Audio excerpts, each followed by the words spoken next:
Welcome to the Faster Podcast by FLO Cycling, the podcast where we talk about anything and everything that makes you faster on your bike. This is episode 21, and today we have Josh Poertner from Silca joining us on the show. Josh's previous experience as the head design engineer at Zipp, combined with his current knowledge as the owner of Silca, has made him an expert on anything to do with tires, tire pressure, and wheels. Listen to part 1 of this episode to learn what one of the industry's most respected engineers has to teach you about his experience at Zipp, tires, and tire pressure. All right, Mr. Josh Poertner, welcome to the show. How you doing today? I'm great. How are you guys? Awesome. Good, thanks. Awesome. And you're in Indiana? I am, Indianapolis. How's your weather? It's very Indianapolis right now. Okay. It's about 20 and windy. And as I was told when I moved to Indianapolis, if you don't like the weather, just wait 15 minutes and it'll change. So yeah. we could be full snowstorm in half an hour or 60 degrees. You just never know here. We grew up in Halifax, Nova Scotia, which is the exact same weather forecast. Wait 15 minutes if you don't like it. Okay, so your background and history in the cycling industry is really second to none. I'm not sure if there's a question in the cycling industry that you don't know how to answer. And I think to do this podcast, we have to talk a little bit about your background. And typically we don't do that, but I think it's really important for our guests to just understand how experienced you are and the type of impact you've had on the cycling industry in general. And I think I was trying to think this morning of how I was going to describe you on the show to the listeners. And this is the best that I could come up with. And that's, in every industry, there is the person who forgets more than you'll ever know. And I think you're the person who taught the person that forgets more than they'll ever know. So, and on top of that, you're a great storyteller. I've heard so many great stories from you in the past, and I think that our listeners are just going to have a really good time listening to this interview and also getting a lot of good knowledge. So, let's start a little bit with your background and how old were you when you started cycling, and what got you into the sport? Wow. Okay. Well, this is going to be hard to live up to. Okay. You're awfully generous. Trust me. You're good. No, it's kind of a weird story, but I'm trying to think. I was 14 or 15, probably somewhere in the middle there. I was at a friend's house and his dad rode, and he had gotten the new bicycling magazine that had essentially the 89 Le Mans winning the Tour on the cover. And I just so clearly remember thinking to myself that bicycle is amazing. and so it really, for me, I fell into the sport through the equipment and the tech. The racing was interesting, but that was always sort of the secondary piece. I think from that very moment, it was like, I want that bicycle. And if any of your listeners happen to know where you can find a 88, 89 Bottecchia Chronostrada, drop us an email, because you're going to buy it. I've literally been looking for one for 30 years, and I'm sure when I find it, I can't afford it. But that's burned into my brain is that very moment. Well, I hope we find one for you. Thank you. So you raced pro in Europe at one point, is that right? Your use of the word race and pro are both very generous. I went to Europe in what at the time was Division 2. Division 1 was essentially pro, like Pro Tour as we know it. Division 2 was sort of a combination of what would today be Pro Continental, with some of us people who were getting paid a little bit of money to ride bicycles and show up at races where other people were racing. So yes, I spent a bit of time in Europe, 95, 96, trying to race bicycles. And were you a sprinter, climber, domestique?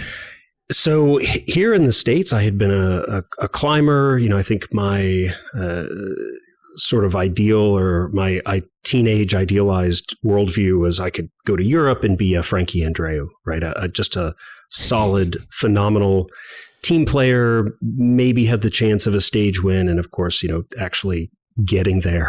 I think it literally took me 2 months, maybe longer, to even finish a race in Europe. And, that was coming out of the U.S. program, the national team, that whole system being fairly successful in this country and literally showing up in Europe and being unable to finish the first 100K of a road race. It was just unlike anything.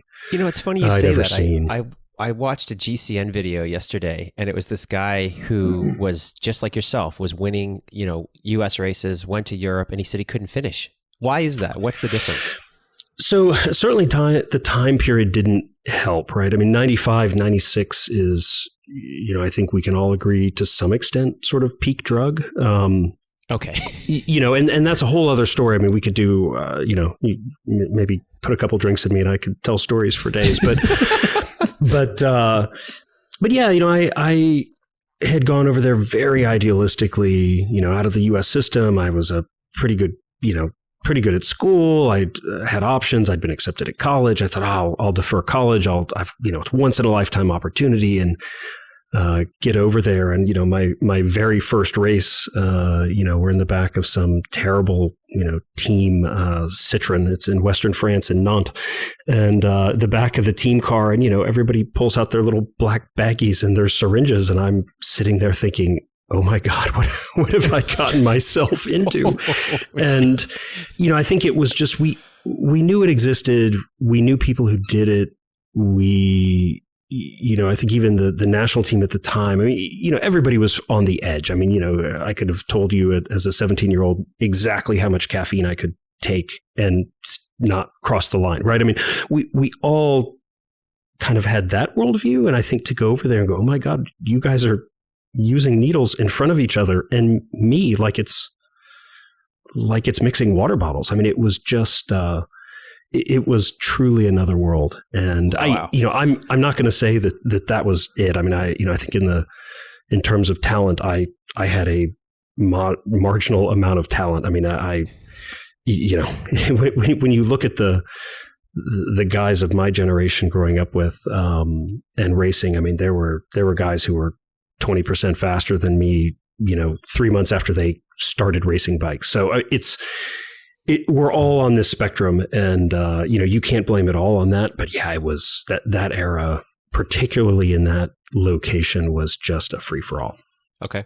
And so I think this kind of answers the next question, but how did you transition from being a cyclist to working in the cycling industry? Because I think what you're saying is that world wasn't really for you, right?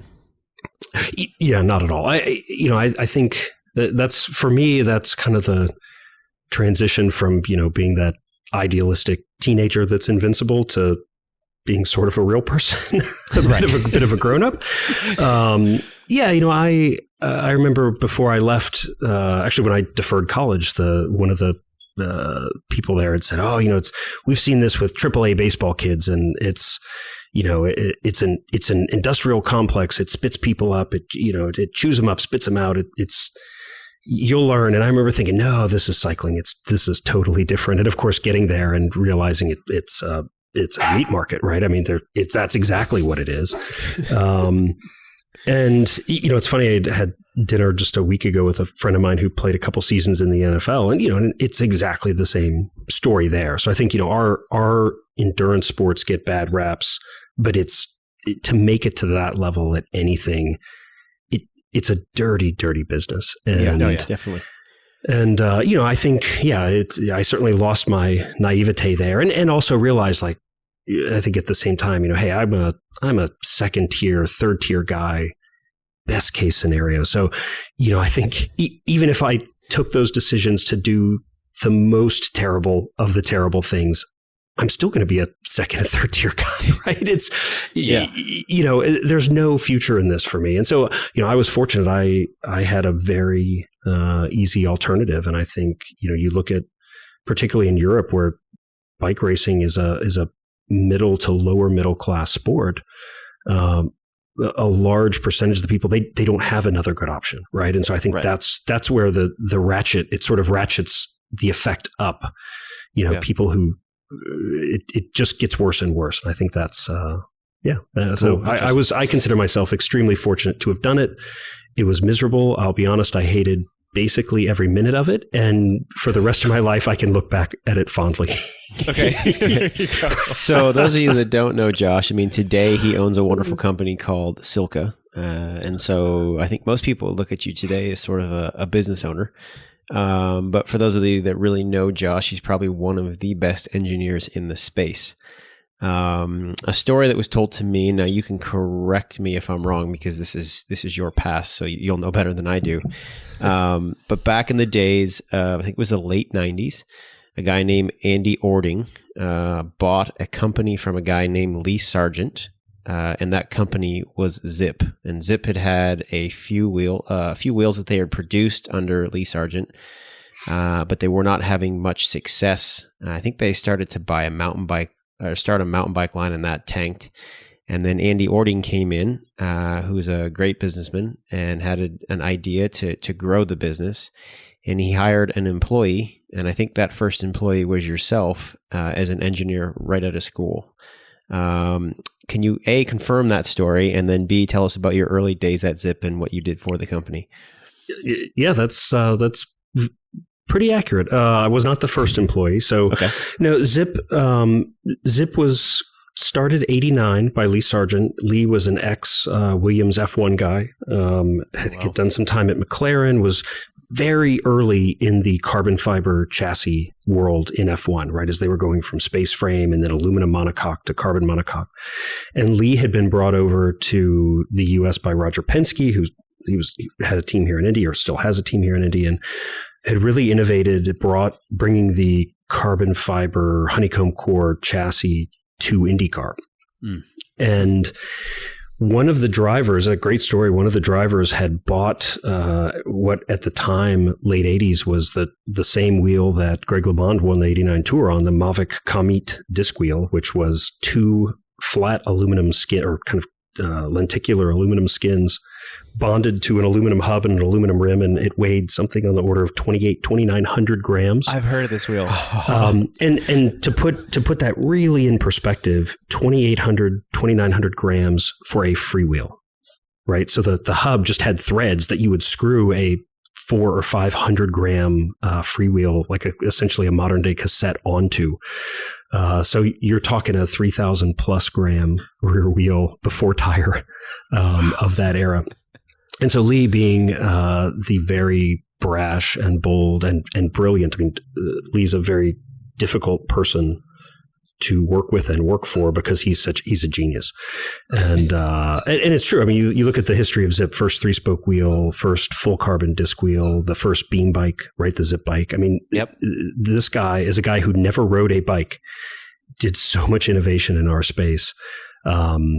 Because he was an outsider, but he also was just could be a difficult guy. And so Lee looked at this thing and said, "Oh, mate, that thing is, expletive," and said, "I could you do better?" Of course I could do better. And so the first Zipp disc wheel was made, and kind of funny story, really up until the late 90s, the Zipp wheel was 20 millimeters wide because it was built on the same 19 millimeter honeycomb, Nomex honeycomb core that they had spec'd to build the race car chassis from.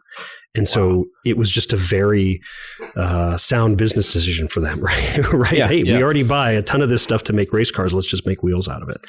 And so, Lee had met Andy. They built the company.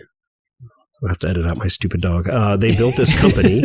We like dogs. It's okay. Yeah, they're sweet. We've got this new one. He's a 3-legged guy who was found hit by a car, and we brought him in, and he's just lovely, but he likes to bark at everything. Anyway, so he's becoming very sweet here. Come here, Alfie. Good. But yeah, he's had a hard life.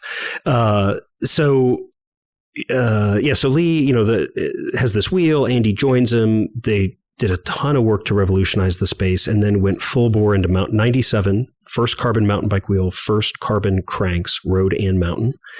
And for those familiar with the kind of the history of our industry, 97 was the beginning, really into 98, of what was known as the mountain bike bust. And it was that you had this tremendous growth due to this new mountain bike thing happening. And all of a sudden it just stopped, and nobody knew why. I was working in bike shops all those years, and God, everybody who walked in the door needed a mountain bike. And then one year it just ended. And I think something like 20% of the manufacturers in the industry went out of business that year. Wow. And so Lee, being a race car guy who at the time was getting into sailplanes and making winglets, and car racing business was strong, and was making one of the coolest things I've ever seen, a windshield glass checking fixture for automotive. And you think about when windshield glass, it's all laminated. When it comes out and is produced, when it's still hot, they can kind of finesse it into spec. But as soon as it's solidified, it's either in spec or out. And if it's out, it's trash, right? And you can be $1,000 for a windshield. It's probably $300 cost of goods or something. They're expensive. And so auto glass checking fixtures had been made from mahogany because it was about the only thing that was thermally stable, humidity stable enough that you could make something that big that didn't move, right, with temperature. And sure. Yeah. And so Lee had seen his opportunity. He started building these in carbon, and it just, all of a sudden there was a worldwide demand. So I think in a very savvy business decision for him, he said, well, my God, why I don't care about bicycles or wheels. Why would I do this or keep doing this when I could just go do this other thing? And so Andy bought the company. I think 4 or 5 of the employees went with him. And I, at the time, was just coming out of college, and I had been interning with a company called Riley and Scott in Indy, who was doing Le Mans prototype race cars. And I was, I'd really quit. When I left Europe, I just quit riding altogether, quit racing for sure, quit riding. Had really lost the feel for it, and was working literally next door to the building that Zipp bought and was moving into. And in the parking lot one day, met a guy who turns out to be Andy. And he said, oh, yeah, we've got this wheel company. Oh, I've heard of you. I used to do this. I used to race bikes. And I think within about an hour, I realized I've got to quit what I'm doing and do this, because this guy's amazing, and the opportunity here it was just unlike anything I'd ever imagined. So so that's I think I was employee 6 or 7. And so in those early days, what was your role, and what did you do for the company? So Andy's this amazing leader that I to this day say, I never appreciated how amazing he was until he retired, and filling those shoes, in 20 years I will aspire to be, but never match his his prowess as a leader. I came in, there was an engineer there. We were developing Zipp, probably not widely known, but was making the carbon fiber, the very first generation carbon fiber cranksets for Campagnolo. And so we had a contract to make these carbon Campy record cranks.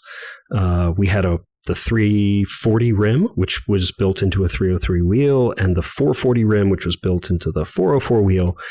And really looking to what's the next product, what's this innovative spirit. And Andy had said, really drove the company with this. It's how we run Silca today, and we call it fail fast, right? This idea of have a bunch of ideas, talk them through for a very short period of time, and then go experiment and play and try it.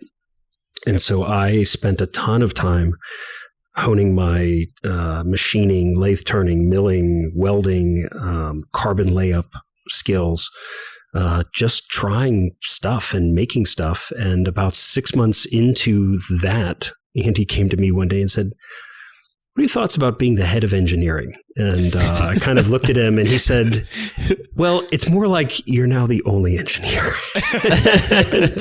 and the other guy Andy had him under a lot of pressure to perform, and he wasn't. And so he was no longer with the organization. And I found myself thinking, well, if you want to make a mark, this is it. And so laid a strategy out that was bold. And I think we worked quite seriously, 80, 90-hour weeks for the next probably 3 years.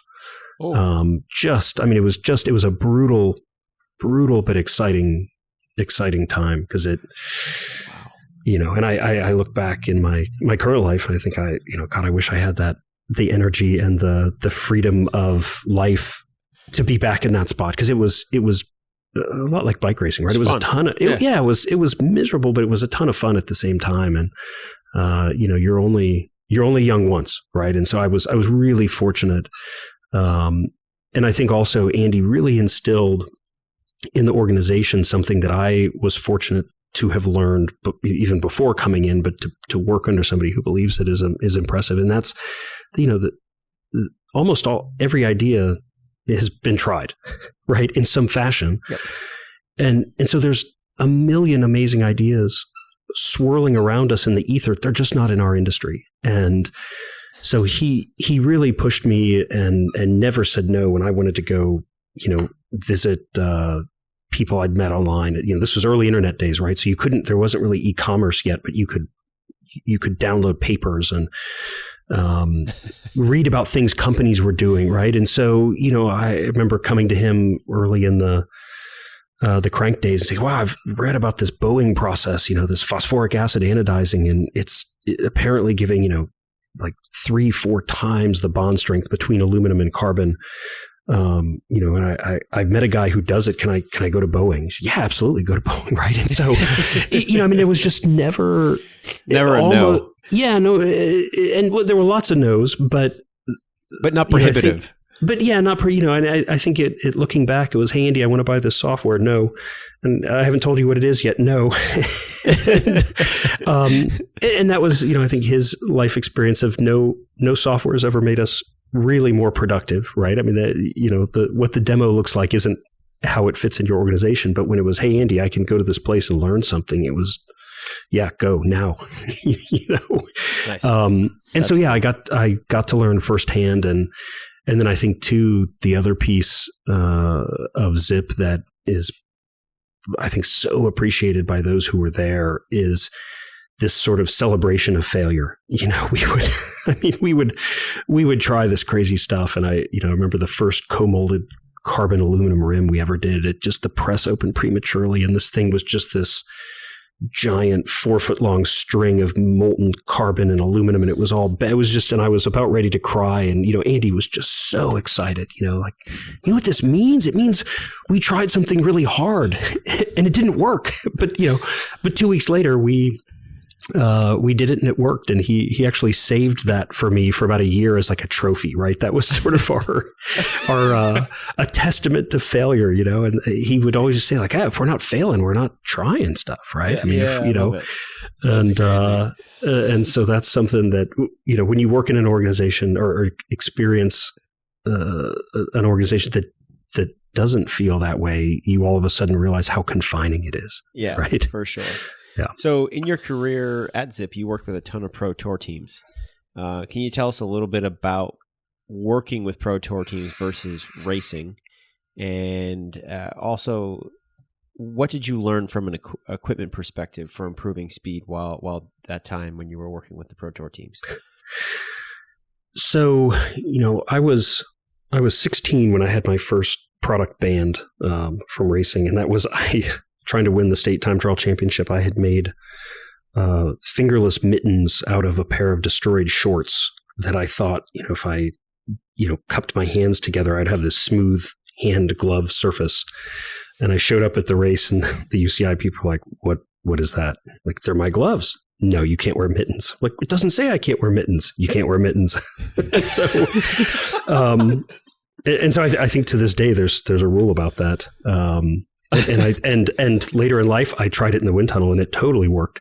So it's probably, valid, but yeah, I, having not raced exactly at that level, had a feel for what the riders needed. But really also knew, I think it helped to know who the riders were and how the team structures work, to know that, the riders at the top of pro cycling, they don't know the equipment. They don't care about the equipment. I mean, certainly at that era, the feeder system was, these kind of junior programs into these espoir programs that really kind of ran your life. And so, I mean, knowing those guys, these were not, by and large, highly educated, racers, right? I don't know very many of the Pro Tour who I think it's a lot like happens with football in this country, right? It's you go to school, but are you really going to school? Yeah, right? No. And even, you come out of college with your underwater basket weaving degree and really no sense of anything outside of that, right? Because the system is built around turning you into this money-making thing for sport. And so, I think for years, companies had focused on trying to get the athletes to want the stuff. And when you have a system like European racing, which is really very rearwards looking, right? I can't tell you how many times said, well, Eddie Merckx didn't need that. And right. That there felt like there was a tremendous opportunity to find the right person who would be the first real influencer able to make the riders use the stuff so that we could then find the results, right? Because as you guys know, the physics are real, right? Yes. I mean, the math works. It works. And we were fortunate, I think incredibly fortunate that, 89, Le Mans really upended the world using the Scott bars. And the reality of that story was that, Boone Lennon and the team there, and actually the guy who's a dear friend of mine and a crazy man named Pancrazio Centola was at 3T, and they actually were the ones bending all of those early Scott bars. And, Pancrazio had been trying to get Euro pros to ride these bars for a couple of years. And they wouldn't do it because it was stupid, right? I mean, that's not what we do. It's, and so it took Le Mans making that decision to really change everything. And so then you saw this wild period of experimentation in the 90s where almost all of it was bad ideas that were wrong, right? And I like to, I always kind of refer to that as a cargo cult science. If you're familiar with the cargo cults of the Pacific post-World War II, if not, look it up in Wikipedia. They're fascinating. But a cargo cult science in my mind is people looking at people doing one thing and seeing it and internalizing it from their worldview as something completely different, right? Oh, yeah. And so and when you Wikipedia the cargo cult, you'll understand it's a group of people doing one thing, get one result, and then of course we're going to do what they're doing, and of course they don't get that result because what they're seeing isn't what they think they're seeing. Right. And so that's what we had really in the 90s was this cargo cult era of, well, a time trial bike just has to look crazy. Right. And, and you look at them today and I mean, it's just tubes all over the place. And I mean, it's just craziness. And nobody was thinking about what was faster, talking to the builders of that era, right? The Pinarellos and the Bianchis. Oh, well, we never thought to take any of this to a wind tunnel. I mean, it just needed to look like it was fast. Right. Yeah. And so you had this wild period and then the UCI cracks down post 96 Boardman hour record. It says, we're done, right? These don't look like bicycles anymore. And all of a sudden the sport was back not too far from 1972, right? The Merckx hour record era, double diamond frames with very strict limitations on things. So very long way of getting into, we are pitching to the performance people at teams. And of course, the performance people are almost exclusively focused on training and diet and the tools around that. And quite honestly, doping, unspoken, but it's always there. Right. And I think we probably pitched a dozen teams. And in 2000, we'd gotten a call from Jan Ulrich's manager, wanting us to build him some special rims for the Olympics. And we did. And sort of the cool story there is that was those wheels were probably done in 7 or 8 days, like 7 or 8, probably 15-hour days of doing layup iterations to try to make, he wanted it like 260 gram rims. And so 38 millimeters deep. And so we just iterated and finally made something that would work. But the really cool thing with that story was they had sent us the hubs they wanted to use, which were made by Thun in Germany, who makes really beautiful stuff today. But at the time, they were a new small company. And the hubs they sent, I mean, they hardly turned. I mean, the bearings just felt like just disgusting. And so I had called a guy that I went to college with, was working at a company called Torrington, and they made these he'd been telling me about these amazing bearings that they used in this space shuttle fuel pump assembly that they made, like 300,000 RPM or some number that you can't even get your head around. And called him and said, hey, I've got these hubs. They're going to the Olympics. This guy could win. We need some bearings. Oh, we don't make them that small, but I've got a company in Switzerland that does. And so he hooked us up with a factory in Switzerland called WIB. And that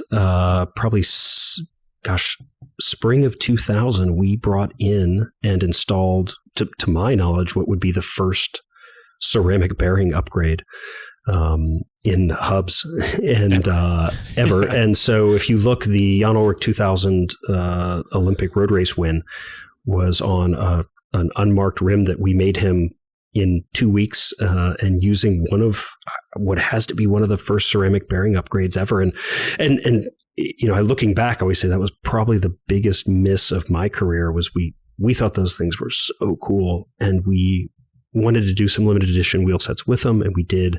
So by late 2000, we launched the Z3 wheel, which came stock with ceramic bearings, but we really just saw it as a niche, very expensive niche thing that nobody was really going to do. Right. And looking back, I think, oh my God, I know Jacob at Ceramic Speed, he had founded his company, I think 98 or 99, to do inline skating.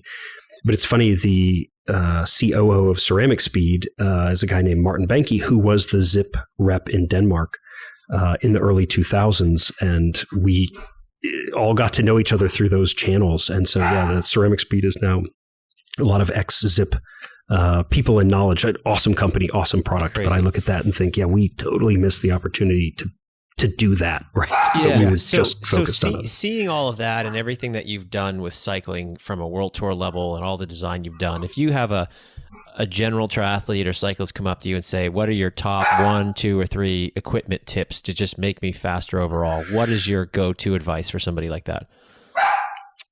Ooh, if you're a triathlete, I always start with clean your bike, please. The triathletes have a bad rap for, sorry about this stupid dog. Triathletes have a bad rap for not cleaning the bikes and taking, but it is amazing. A clean chain can be 5 or 6 watts, right? Yeah. Fresh, clean derailleur pulleys.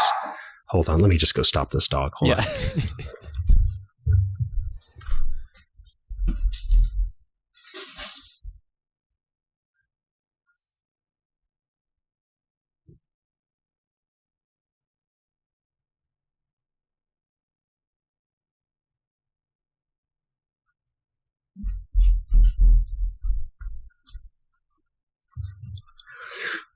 All right, he ran off, so I don't know if he stopped. Okay, anyway, so I'd start with, clean your bike.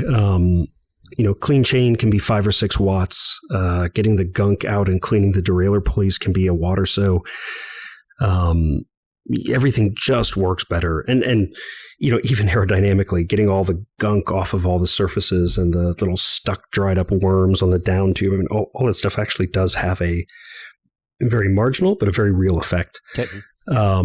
And so, that sort of general maintenance is important. Yep. And then from there, I think my Pareto on these things is, aero helmet, position really your number one, right? Because that's your balance of power to aero, helmet, wheels, frame. And then really you can start getting into the friction based stuff. We like to say latex tubes are the biggest bang for your buck. That can be 3 to 4, sometimes up to 5 watts, depending on what tube you're replacing. What are your thoughts on tubeless, $16? Tubeless versus latex.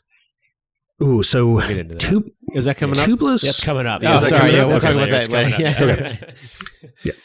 But those are your general advice. So just good position, good equipment, decent equipment, and keep your bike clean. Yeah, absolutely. So the general stuff. Yeah. Okay. Yeah, absolutely. I mean, and even down to things like, lubing using a wet lube or a wax on your chain, not a dry lube. I think that's a common one. People like dry lubes because they're clean, but they just, not naming names, but those lubes that are 90% solvent that flash off and leave a PTFE or something behind, they work for minutes. I mean, maybe hours. If you lube it the night before and you race on it the next day, you could be 3, 4, 5 watts difference. Just use a good wet lube. Keep your chain clean. Cool. And then from your days at Zipp working with Pro Tour teams, what would be your top 3 training tips you could give our listeners? Ooh, and you trained a lot too, so yeah. Yeah, I did. I think my favorite line ever about training is the Floyd Landis. If you've overtrained, it's because you haven't done enough training to do the training. and I think there's a very real thing to that I would say, working with athletes of all types over the years, a lot of this stuff takes time. And of course, I think most of us doing these things at high level are pretty type A, and we don't want to take the time or wait.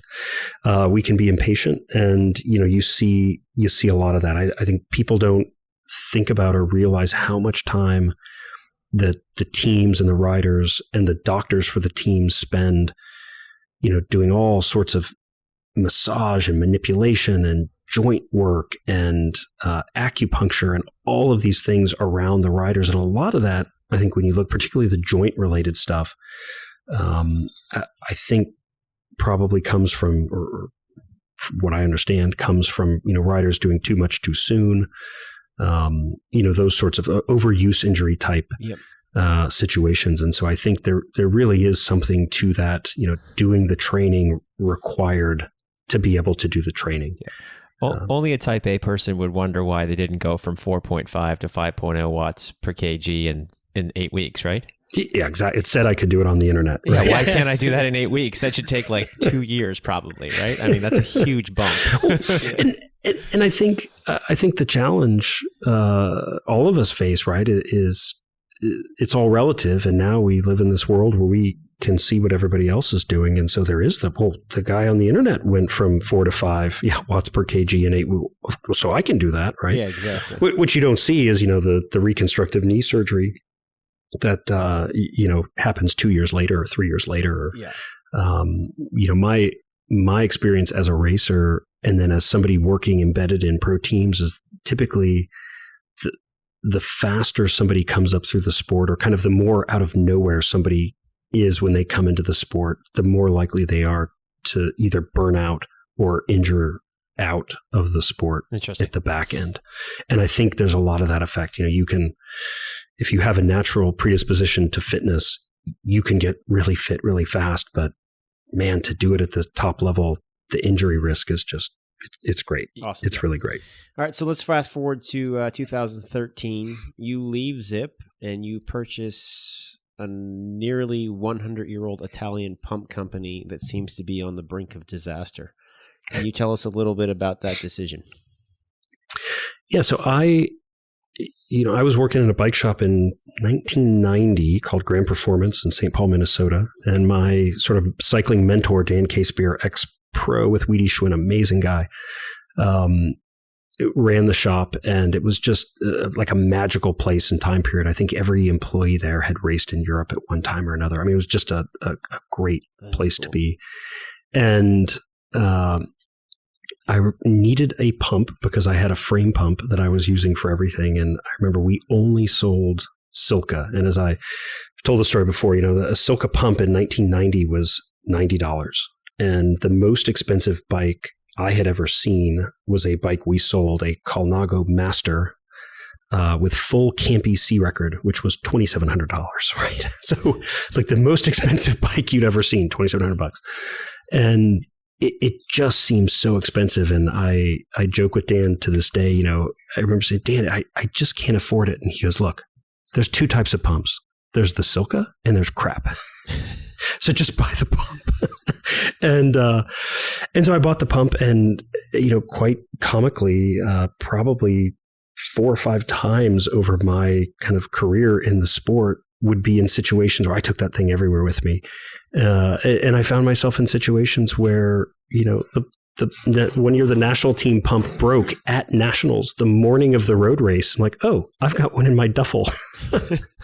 And And, that thing really saved us on a number of occasions. It went to Europe with me. It just always worked. And so I love the brand. I knew Claudio from the early Zipp days because we bought the disc adapters from him. He sent me an email 2013 saying, company's on the edge of bankruptcy. I've got pancreatic cancer.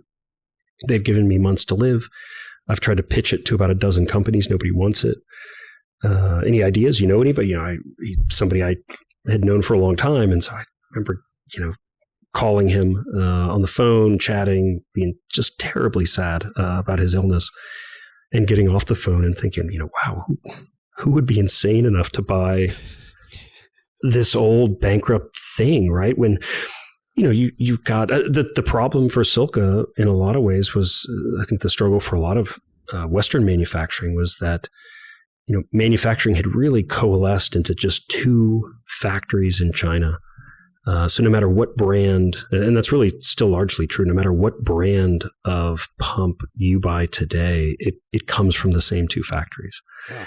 And so you're never going to compete with them for scale or price, right? I think one of them makes 14 or 15 million pumps a year. Oh my God, even if I tried to make exactly the same pump as any brand out there, I couldn't do it for 50% more, right? Because you just will never have the scale. And so, I really remember getting off the phone thinking, it's just such a shame to see this brand die. It just kind of broke my heart because I was an old brand I loved, right? And then I think for about a week, I would lay in bed at night or wake up and think, why can't we just make a disc adapter that works? Why can't it just stay on the valve?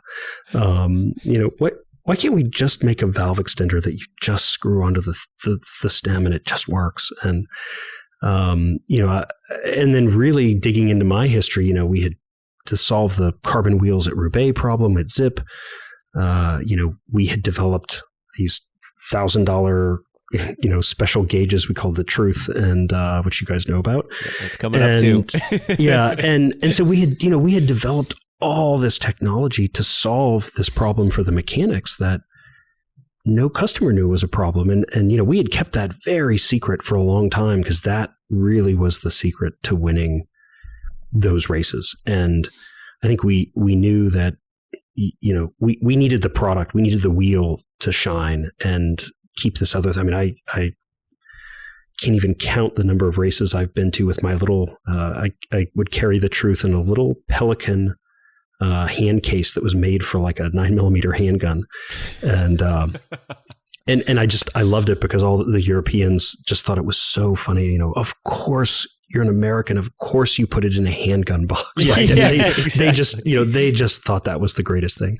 And so we had tons of fun with that. But I had been doing tire pressure to the 10th PSI and custom gluing tires. Just all sorts of craziness, balancing wheels. For years and really looking at thinking, well, gosh, if I go off and do this thing, I could bring all of that technology to consumers, right? To the rest of the world. It doesn't have to be secret. And we know because the teams, they sort of rotate mechanics. There's only so many pro mechanics in the world, right? So those guys rotate through the teams. And so, after 3 or 4 years of doing that, a lot of our secrets weren't secret anymore. Right. And so it just felt like a good opportunity to do something else. And, I'd done my thing for 15 years. And so it was still fun, but it wasn't as fun as it was. So you guys have made some big moves with Silca. Obviously you've kind of redesigned everything, while keeping some of the old feel intact, which I think is really cool. Do you have a big picture play in mind for Silca? And are you able to share what that is? So, not able to share, but I would say, I look at Silca very much in the same way we treated Zipp, which was that we were a tech company really built around technology and engineering, with a focus on then turning those technologies into products that improve the sport and would make things better for people. And so, I have a list we work from this sort of list of problems that I like to call them the grievances, and so, we have this list of grievances. We're like, okay, these are things that everybody hates, and we are developing these technologies and bringing in this equipment, for manufacturing, for design, for whatever, and then trying to really work out a couple of years ahead of, okay, which of these technologies are going to be needed to solve these problems. And then similarly, as we bring a technology in, we like to look at it and say what other grievances maybe not on the list yet could be solved here. And so, we're very engineering heavy. We're 24 employees, and I think we're 6 of us are engineers. So it's a pretty engineering heavy group. And that would be the flow. But we all love tech, and we all love riding and racing bikes and wrenching on bikes. And so you should make cables and cable housing that doesn't get dirty and jam up. Maybe it's on your list, but if you come up with that, I'll buy it from you. I promise. Oh yeah, and unfortunately, cables and cable housing is a dying breed. Yeah, because of electronic shifting. But but for those of us who still have Eagle or something like that on a mountain bike, you gotta get dirty and they don't work, and it's annoying. Right. I'm totally blank in this moment, but the Japanese guys, they make the Shimano stuff. Yeah, but they I just can't think of their name, but they make like a top tier product. It's hard to find, but it's pretty phenomenal. It's lots of the pro team guys use it. Okay, I'll look into that. Yeah. All right. So let's get into some of the finer details about Silca products and how they can help cyclists save time. And I think it's important to start with, pumps and pressure and how that relates to tires. So John and I have done a fair amount of time in the wind tunnel, and we really started looking at pressure after a discussion that we had with you. And that led to you actually lending us the truth. And that was the first time that we had heard about a device that could measure pressure to, you guys have it at 0.1 PSI, right? Plus or minus? Yeah, it reads to 0.05, and it's 0.05% accurate. Okay. So we could do a whole episode on significant digits if you guys like, because people love that. It's always my favorite topic. Yeah. So anyway, after that, we took the truth to the wind tunnel. We did some studies, and we learned that a 5 PSI difference in tire pressure could have a rather large effect on aerodynamics. And we also learned, we're learning now that the same thing is true for rolling resistance. So since then, John and I bought our own $2,000 pressure sensor. And I think in some ways, the message, we've tried to share that message that we're using a $2,000 pressure sensor, and we use that because we're the ones conducting the tests, and we think that we should be the most accurate so that our results are good. You see all these independent wind tunnel studies going on right now, and some of them are pretty good, and then others, the protocol is kind of garbage, and unfortunately they spend $5,000 or $10,000, and the results they get are somewhat meaningless because the protocol could have been better. And I think that our message, like I said, has been a bit misunderstood. And I think customers are thinking that we're suggesting everyone carries around a $2,000 pressure sensor. And that's not the case at all. What we're trying to say with that message is there are better ways to measure your tire pressure than using the standard pump you buy at REI. And I think that the pressure accuracy on those is about plus or minus 8 PSI. So if you're an athlete and you know that the optimal pressure for you is, let's say, 95 PSI, and you're using a pump that's accurate to plus or minus 8, you're kind of shooting yourself in the foot. And I think that's where Silca products really, come into play. So let's start with your pumps. And what is it that sets Silca pumps apart from the standard pump you buy for $39.99 at REI? So we have 3 sort of level, or I'd say 3 categories of pumps at the moment. I'd call our ultimate range, where the design intent is ultimate. Cost no object. It's, in a way, ultimate is what I want to use.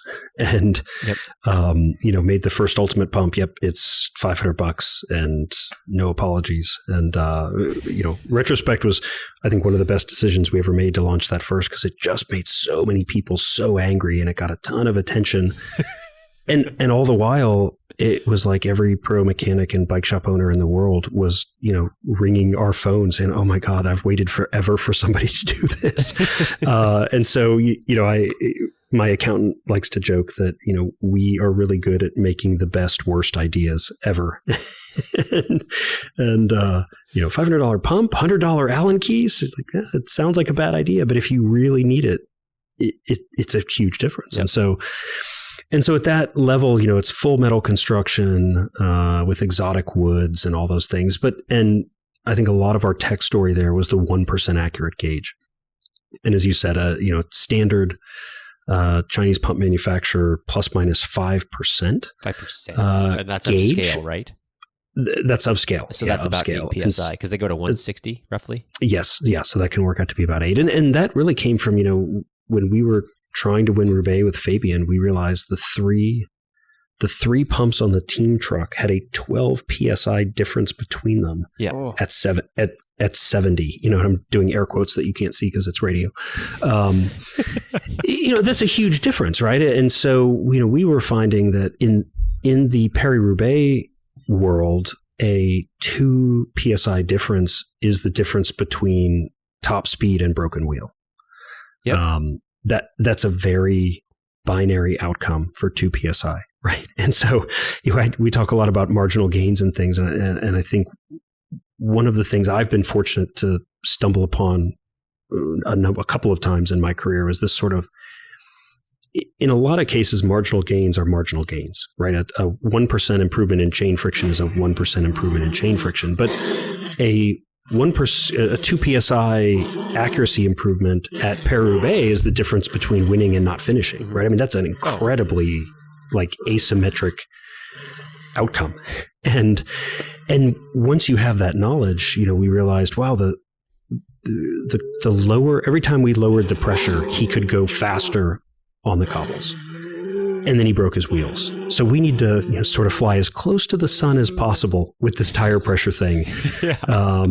Right, for peak efficiency and speed and comfort, but not go so far that we break a wheel. Well, what do we need? We need a gauge that's accurate at the 10th PSI level, right? So it's incredibly repeat. So we know exactly what that number is. Aerodynamics are the same way, right? I think, as you guys have probably seen, and I've certainly seen in the wind tunnel, as the pressure's coming up to a point, you're not seeing a lot of changes. Then all of a sudden, the pressure sort of crosses this line where the tire's just big enough that the airflow for the entire rest of the system is just junk. Yep. And again, it's this incredible asymmetric nonlinearity, right? And we realized that early too, that 5 PSI below peak pressure or optimal pressure, not a big deal. 5 PSI over peak pressure, wow, that can completely undo all this work that you've done. Yep. And so, for me, it's both trying to make equipment and tools that can help athletes and mechanics play in these ranges, yep. While also being able to do through our website and things like this, the education piece of helping people understand, not all 1% gains are 1% gains. Yep, right. and yeah, so that's really the mindset. We just launched it's called the Super Pista Digital, and it's a much more affordable $275 pump. Just less exotic craziness in it, but it's the first digital gauge that uses a nonlinear algorithm to give you the output at the window. So, traditionally what happens with digital pumps and gauges is you've got this sensor, right, that's not exactly linear in its output. And then you curve fit that with a straight line to give a readout, right, to the screen. And so you're picking, is it going to be accurate low? Is it going to be accurate in the middle? Is it going to be accurate high? And we worked with a German company called Wicca to actually do a nonlinear curve fit. And it gets us, we're better than 1% up to 100 PSI. And then it slowly drifts off to somewhere in the 2.5 to 3% up to the 220 PSI range. Wow. But it was a way that we could actually kind of bring a lot of this accuracy and precision at a lower cost point than was previously possible. Okay. Interesting. And so that's there. And then we also have our classic level of product, which is full metal and wood construction, very long lifetime guarantees plus 7 years or plus 10 years. Our ultimate's actually lifetime plus 25 years guarantee. And so it's just something that you can trust and it's going to work. And even our classic products, which are our least expensive products, you're still working with 3% or better gauge technology. So, I think we are never, our least expensive pumps are probably about the cost of most brands' most expensive pumps, but you're getting, I think you're getting a lot for that money. Absolutely. Exactly. Okay, so we talked about aerodynamics and how you kind of have this spike. You guys have done some really interesting studies on tire pressure and its effect on rolling resistance. So talk quickly about how pressure affects rolling resistance and then ultimately your speed or your wattage, if it's easier to talk in terms of watts. Yeah, so the big eye-opener for us doing this study, and it's a culmination of stuff I was doing at Zipp, stuff we've done at Silca, was really this idea that at the lower pressures, the bulk of the rolling resistance that you're going to measure on a real road surface is coming from those sort of hysteretic losses in the tire casing, right? It's how we all think of rolling resistance. The casing is flexing. It's some of that flex is turning into heat. There's these losses. That's the stuff that you pick up when you do a tire test on a roller in a lab. Okay.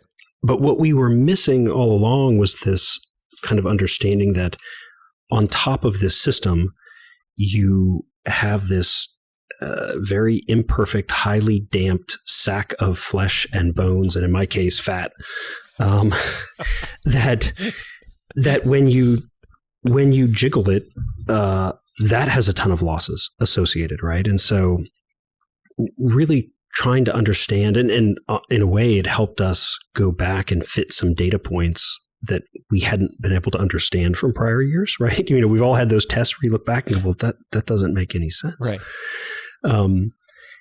And so it was our understanding of, as the tire gets harder, you have fewer casing losses, but then all of a sudden you have all these additional losses from just the shaking of the human. And I always analogize this to, if you've ever used a jackhammer, you just become a hot, sweaty mess. Yeah. But the reality of using a jackhammer is like, you're not doing anything, right? You're just you're basically holding the stupid thing upright as it does all the work. But what's happening is the vibration, right, is shaking the heck out of the human. And in that, your body is generating all of this heat as that motion is lost to heat due to internal frictions. Okay. And the military's done studies on this with troop transports and things. And the other thing that comes with that from a performance side or performance perspective is it wears you out. You jackhammer for an hour, you're tired, even though you technically did very little work. You ride in a Jeep Wrangler on the highway for 2 hours and you get out of that thing and you are ready for bed, right? And you've done nothing but sit there. But you have this incredibly stiff, over-damped vehicle that you're in. And so all of the vibration is being transferred into the human. You do that same ride in, your big Mercedes S-Class and you get out 2 hours later and you've probably been napping. It's not just more comfortable, it's much more efficient. And so what we discovered pretty early and then have been able to replicate over and over on different surfaces, really everywhere other than on wood track surfaces because they're just too smooth, it is that there's this break point. And we stole a word from electrical engineering to define what happens after the break point, and we call it impedance. Yep. Because it just feels like a fitting word for those who are familiar with the electrical meaning of impedance. But so, yeah, you really have your casing losses up to a certain pressure, and then it breaks. And if you're picturing the graph in your head, because you think in graphs like I do, it's sort of a hockey stick look where it's gradually coming down as you go to the right, and then it kicks up with a little bit of a hockey stick tip on it. And that's, the goal for for our athletes is to match the pressure and the tire volume to the surface and to their weight so that we can live right in the peak minimum, the valley of that hockey stick. Okay. So talking about that, because what we've seen in your study, you have a 4-part series. What's it called again? Remind me. On your blog? I don't remember. Oh, go to Silca's blog and look up tire pressure. Yeah. It's on there. It's an awesome study. But basically what you're saying is when that hockey stick happens, your rolling resistance just shoots through the roof. So what advice, let's talk in pieces of advice. One, how does an athlete determine their pressure? And that's going to have 2 components. It's going to be both their weight and the road surface. So how should they how should they set their pressures based on the research that you've done? Yeah, so we're actually working on some tools now to help provide starting points. I have to say that of all the events we go to in a year, we take our big Mercedes Sprinter, we call it the inflation station, and I think for the first handful of events, I was so depressed because instead of inflating people's tires, we generally spent most of our time letting air out of them, and I think a good starting point is to understand that most people are probably already running too much. Okay. As tires have gotten bigger, the same air pressure you used to run is not the appropriate pressure. That 120 PSI when we were running 19 millimeter tires, that was probably fairly appropriate. That pressure in a 25 or 28 millimeter tire is much, much stiffer and harder because of casing tension, something I know you guys have talked about before. And so it's kind of, recalibrating that pressure down to the tire that you're running. As we work with our athletes, we do a lot of, golden cheetah power and kind of looking at things in the background. But really, the thing that they all start to say after a while that I now lead with is, as you come down in pressure, it's going to start to feel smooth or smoother. Okay. And typically what happens is, I say, like, let's take 5 PSI out and do a lap, take 5 out, do a lap, take 5 out, right, do a lap. And at some point they come back and they go, ooh, I don't like this anymore. It just feels washy, squishy, vague. It doesn't feel good. And so then we'll go 5 up and we'll kind of play in that range. But, one of the things I tell them is stop thinking of vibration as speed. We as humans, we're not good with speed as a perception you think about. So, which is why, people still get hit by trains trying to cross the train tracks and stuff, right? Our brains aren't good at figuring out real speed. And so we have these proxies for speed. And my Jeep analogy fits here, right? 80 miles an hour in a Jeep on the highway feels like you're about to fly off the surface of the earth and die. Yeah. And 80 miles an hour in that S-Class Mercedes, and they have that thing where the steering wheel will vibrate so that you don't fall asleep. Yeah. But the reality is that they're both 80 miles an hour, right? So our perception, in those cases, we are using sound, wind noise, typically, and vibration, right, as proxies for speed, but they're not always very accurate. And so I think, the thing with high tire pressure is that people love it because it feels fast, right? Because that vibration is the proxy for speed. And we got to get away from that, right? We got to retrain our brains to think more in terms of smooth than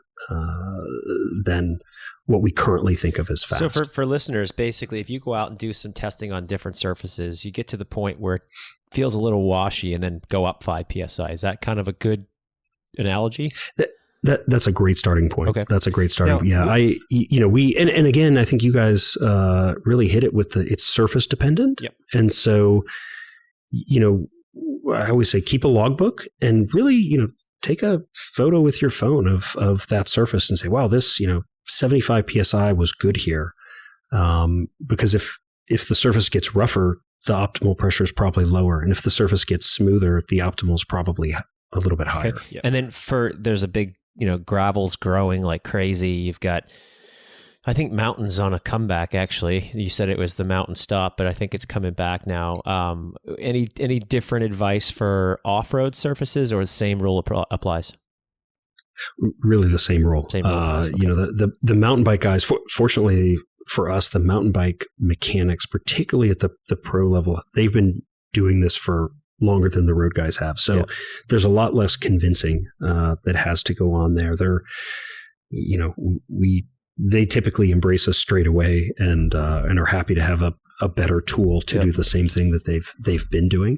And cyclocross is really the same way. You know, I think the kind of old school cyclocross adage of, you know, keep lowering pressure until you bottom out at one point on your lap, and then go up half a PSI or a PSI. And I got into mountain biking lately, and it's crazy the difference like 2 PSI can have in your grip and your performance and how it feels and roll. It's nuts. Because the tires are bigger, obviously, right? So it's a different range, but still it's amazing the difference. Let's talk a little bit about tire width. So let's say you have a set rim width. What are you seeing with the width of tires and how that affects rolling resistance? Everything that we've studied so far, it seems like wider is faster. Would you agree with that? Yeah, absolutely. Absolutely. It certainly seems to be diminishing returns. So, you know, I think we are going to find, I think we've got data up to 33, 34 millimeters now, and you're starting to see the gains are diminished right as you get for like a relatively smooth road surface. So yeah, the rougher the surface, you know, the wider, the better you're going to be. Okay. But for more road tri use, this 28 to 32 really feels like a sweet spot, a solid sweet spot for us. And now in your days at Zipp, I mean, you guys went from 19 mil external, so internal, what were you, 13 to 15 mils at the brake tracks or the clincher tracks? Yeah, we were 13, then 15, and I think when I left, we were 17. So yeah, it's the world changed. So now people are getting into the, you know, over 20 on internal rim widths now. What is your experience with the internal rim width of a wheel and how that affects rolling resistance, assuming you keep the same tire on there? It's pretty similar in its effect to going to a slightly wider tire. From what I've seen, but the effects here are small. I think as we, you know, and I don't know what your data has looked like, but, you know, a 2 millimeter, it's all relative, right? A 2 millimeter increase in tire width has a subtle but notable difference. A 2 millimeter increase in the inner bead width has a similar, probably slightly less so effect from the trends that we've seen. I think to me, a 1 or 2 millimeter internal rim width difference, or a 1 millimeter tire, that's almost, with the tools we have available to us, or certainly the way we've done things, that's really hard to see in your data and call that an absolute effect, right? We've got a pretty cool study. We won't give all the details away, but we've been looking at those two components really heavily lately, and we got some cool stuff coming, hopefully. So just wanted to get your take on it, because obviously you know a lot about it too. So thank you for listening to this episode. Be sure to listen to part 2 of this interview, where Josh discusses all things tubeless. If you enjoyed the show, please help us by sharing our podcast and by leaving a rating or review. If you want to learn more about our company, FLO Cycling, please visit us online at flocycling.com. That's F as in Frank, LOCYCLING.com. You can also find us under FLO Cycling on Facebook and Instagram. Until next time, ride safe.